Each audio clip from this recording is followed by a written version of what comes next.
La principale des choses qui va faire que tu n'iras pas à l'entrepreneuriat, c'est le risque de ne pas y arriver. Mhm.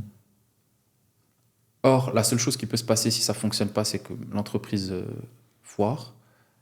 Et c'est pas vraiment un risque parce que ce que tu auras appris en faisant ce voyage, ça sera plus que si tu avais fait un MBA à Harvard.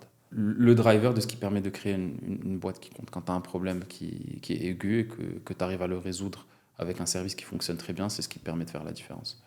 Enfin, moi, pour moi, il y a un driver principal, c'est le problème que tu règles. Ensuite, il y a évidemment la quantité de personnes qui ont ce problème et la quantité d'argent que les gens sont prêts à payer pour régler ce problème. Euh, Parce que forcément, si tu règles un problème et que c'est très peu de gens qui ont ce problème, bah en fait, t'en fais pas un business. Et la troisième des choses, c'est la défensabilité. C'est-à-dire, est-ce que c'est un problème qui est facile à régler que déjà beaucoup de personnes règlent?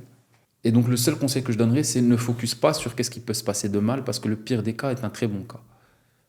Et si ça fonctionne, bah, c'est un super cas de figure aussi. T'as rien à perdre. Le temps que tu vas passer à faire une boîte qui fonctionne pas, ce sera pas du temps perdu.